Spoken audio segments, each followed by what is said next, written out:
आखिर कैसे अब्दुल तेलगी ने इतने बड़े स्कैम को अंजाम दिया? ऐसे क्या कारण थे जिनकी वजह से तेलगी का ये 30,000 करोड़ का स्कैम इजीली पॉसिबल हो पाया? भारत जैसे देश में लोगों को ऐसे नकली स्टैम्प पेपर का चूना लगाते समय तेलगी को किन अधिकारियों का साथ मिला? क्या इसमें पॉलिटिशियंस का भी हाथ था? और अरेस्ट के बाद जेल में हुई अब्दुल तेलगी की मौत क्या सच में सिर्फ एक कुदरती मौत थी या फिर कुछ पॉलिटिशियंस के कहने पर उसे जेल में ही मार दिया गया? आज के इस एपिसोड में हम इन्हीं सवालों के ऊपर डिटेल में बात करेंगे और ऐसे इंटरेस्टिंग वीडियोस के लिए हमारे चैनल को सब्सक्राइब जरूर कर देना।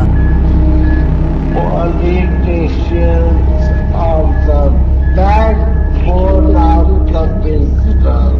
स्टैम्प पेपर के स्कैम पर नजर डालने से पहले अब्दुल तेलगी के बारे में कुछ चीजें जानना जरूरी है। अब्दुल तेलगी का जन्म 1961 में कर्नाटक के बेलगांव जिले के खानापुर ईस्ट गांव में हुआ। अब्दुल के पिताजी इंडियन रेलवेज में काम करते थे, लेकिन अब्दुल जब 7 साल के थे तभी उनके पिताजी की मौत हो गई, जिसकी वजह से घर की सारी जिम्मेदारियां अब्दुल और उसके भाई पर आ गई। रोड पर फल बेचते बेचते उसने अपनी पढ़ाई सर्वोदय स्कूल में पूरी की। बीकॉम होने के बाद आगे बेंगलोर के एक फर्म में उसने अपनी जॉब भी हासिल कर ली, मगर जॉब में उसको वो वाला सेटिस्फेक्शन नहीं मिल पाया। वैसे जॉब में सेटिस्फेक्शन होता ही कहाँ है। एनीवेज आगे तेलगी को जॉब छोड़ना ही पड़ा और ज्यादा पैसा कमाने के चक्कर में वो ड्रीम सिटी मुंबई आ गया। मुंबई में आते ही उसे सऊदी अरेबिया के बारे में पता चला। सऊदी अरेबिया जाने के बाद उसने ढेर सारे पैसे भी कमाए। उसने वहाँ लगभग 7 साल काम किया और उन 7 सालों में उसने एक परीक्षण किया कि उसके जैसे और भी लोग भारत से सऊदी अरेबिया में आना चाहते हैं, लेकिन प्रॉपर डॉक्यूमेंट्स ना होने के कारण वो लोग सऊदी अरेबिया के ओर ट्रैवल नहीं कर सकते। तेलगी ने लोगों की इसी प्रॉब्लम और डॉक्यूमेंट की जरूरत को समझा और एक नया आइडिया लेकर वो फिर से मुंबई वापस आ गया। उसके बाद उसने अरेबियन मेट्रो ट्रेवल्स नाम की एक कंपनी शुरू की। उस कंपनी में उसने सऊदी अरेबिया जाने वाले लोगों के लिए फेक आईडी और फेक पासपोर्ट बनाने का काम शुरू कर दिया। बहुत देर ये काम किसी को बिना खबर लगाए अच्छे से चल रहा था, लेकिन उसके बाद 1991 में पुलिस को उसके इस इलीगल काम के बारे में पता चल गया। पुलिस ने उसके लिए तेलगी को अरेस्ट कर लिया। फिर जेल में जाने के बाद उसकी मुलाकात होती है राम रतन सोनी नाम के एक इंसान से। ये राम रतन सोनी कोलकाता में स्टैम्प पेपर की हेराफेरी करता था। तेलगी ने उसके साथ दोस्ती कर ली और आगे 1992 में जेल से निकलने के बाद उन दोनों ने नकली बनावट के स्टैम्प पेपर बेचने का इलीगल धंधा शुरू कर दिया। यह वही टाइम था जब टाइम्स ऑफ इंडिया के पत्रकार सुचिता दलाल ने हर्षद मेहता का शेयर मार्केट वाले स्कैम को एक्सपोज कर दिया था। एग्जैक्ट उसी साल तेलगी ने राम रतन सोनी से अलग होकर अकेले ही नकली स्टैम्प पेपर बनाने का धंधा आगे बढ़ाया। आपको सुन के हैरानी होगी कि उसने स्टैम्प पेपर और स्टैम्प पेपर की एग्जैक्ट कॉपी कैसे बनाई। उसने ये काम करने के लिए प्रिंटिंग प्रेस जो पुरानी प्रिंटिंग मशीन्स को ऑक्शन में बेच रही थी उसमें से एक प्रिंटिंग मशीन खरीद ली। उसके बाद उसने स्टैम्प पेपर बनाने के लिए आवश्यक ऐसे पेपर्स और इंक को कंपनी के कुछ अधिकारियों को रिश्वत देकर खरीद लिया। उस प्रिंटिंग मशीन से उसने एग्जैक्ट सेम स्टैम्प पेपर बनाए। बिजनेस को बढ़ाने के लिए उसने 350 MBA ग्रेजुएट्स लोगों की एक सर्च टीम बनाई। उनके मदद से उसने भारत देश के 25 राज्यों के 70 ऐसे उच्च स्तरीय शहरों में अपना बिजनेस एक्सपांड कर दिया।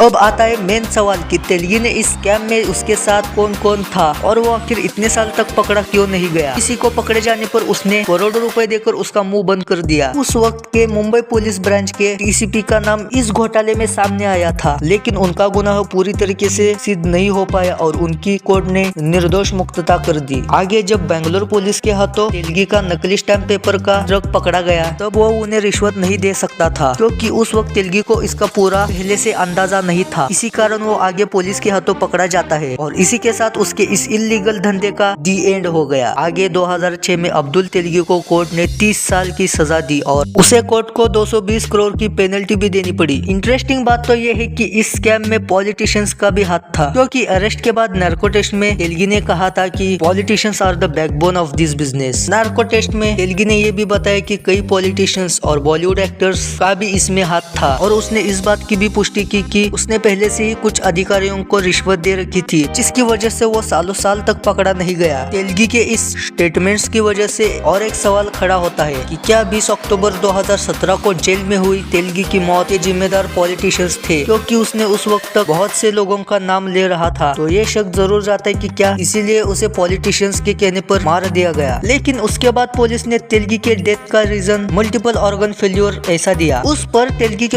लॉयर्स ने तुरंत ऑब्जेक्शन खड़ा किया। उन लॉयर्स का और तेलगी की पत्नी शादियाना का कहना है कि उसके मरने के पीछे पुलिस और पॉलिटिशियंस का ही हाथ है, लेकिन आगे कोर्ट ने इस केस को भी डिसमिस कर दिया और तेलगी के साथ जो 6 लोग पकड़े गए थे उनको भी छोड़ दिया। इंटरेस्टिंगली पुलिस को आज तक तेलगी के नकली स्टैम्प पेपर छापने की फैक्ट्री और उसके अरबों रुपयों का ठिकाना नहीं मिल पाया है। हंसल मेहता ने तेलगी के इस स्कैम पर आधारित स्कैम 2003 इस वेब सीरीज को सोनी लिव पर प्रदर्शित किया है और इस वेब सीरीज का रिव्यू मैंने अपने चैनल पर पहले से ही कर दिया है, आप उस वीडियो को भी यहाँ देख सकते हो। और ऐसे ही इंटरेस्टिंग टॉपिक पर वीडियोस के लिए हमारे चैनल को सब्सक्राइब कर दो।